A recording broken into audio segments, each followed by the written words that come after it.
All right, what's going on, guys?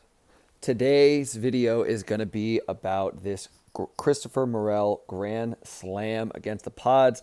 Hurts my heart to make this one because I am a diehard Padres fan, but it is a good video. Obviously, Grand Slams are awesome, but I just kind of wanted to talk about the situation, talk about what's going on here, kind of talk about what like an approach in this situation would look like, and then we can kind of look at his swing and why it was so good. So first of all, we're going to notice if we look up here in the right hand corner here, what is the count?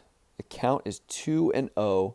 There is no out, and we're in the fifth inning. Okay, so if you're the hitter in this situation, what are you looking for?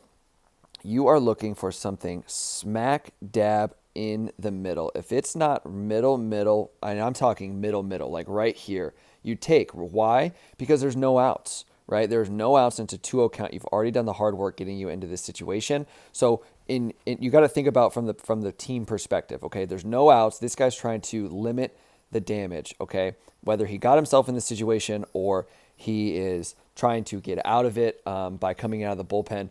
He's in a 2-0 count. There's no outs. He does not want to walk you and make this situation any worse. So think about this. Most major league hitters, if you throw them a fastball right down the middle, they're going to crush it.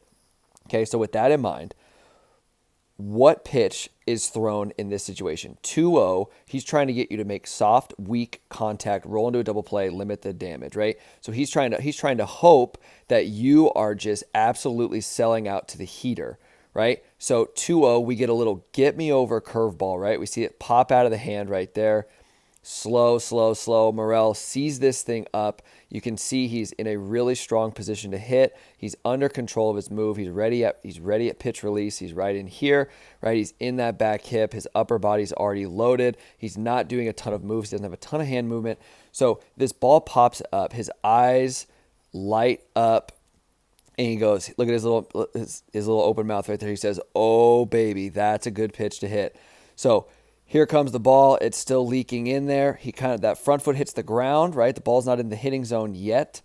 So he's able to hang out, right, buy himself a little bit of time by putting a little bit of force into the ground this way, kind of stop the swing from really happening for that brief moment, right? But nothing, no leaking, doesn't leak anything. Barrel gets super deep behind him, and oh my goodness, look, I made the circle perfect. Where did that pitch end up going?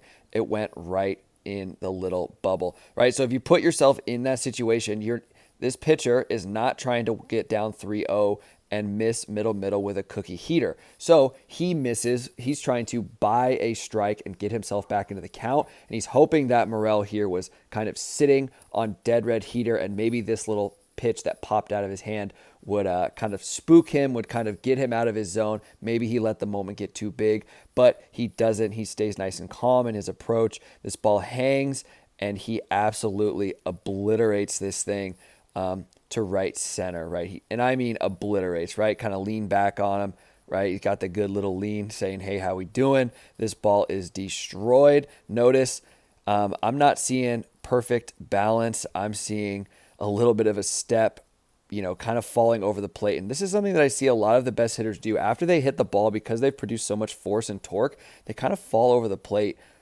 away from that. Bonds would do it all the time. I see a lot of right-handed hitters do that. I don't think that's a bad thing. I think it's when you produce enough torque and you produce enough force, your body will kind of sometimes fall out of the ground, and that's not a bad thing. So we flash in the dugout.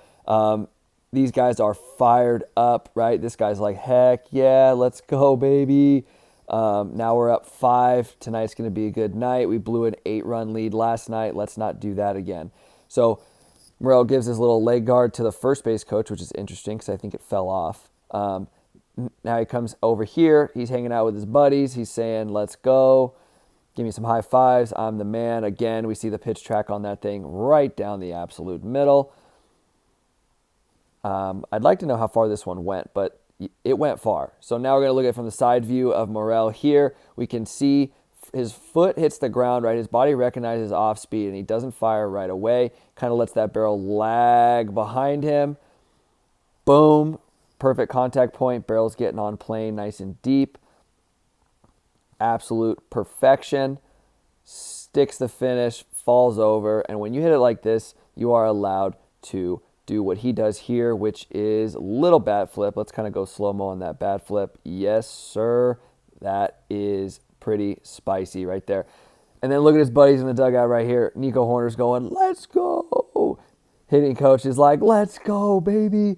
Right? Because he knows that maybe that's what they were talking about. They were like, watch, he's going to hang a slider right here, hit a grand slam, and that ball is going to be destroyed. So anyways, this was a fun video to make. Hopefully you guys like breakdowns like this. I love doing stuff like this for you guys to see what's going on and kind of give you an insight to what I see as a hitting coach and what is going on in the MLB currently with the best players. It's super fun. So if you like this kind of stuff, like and subscribe. Go down in the comments what you think, and we'll see you in the next video.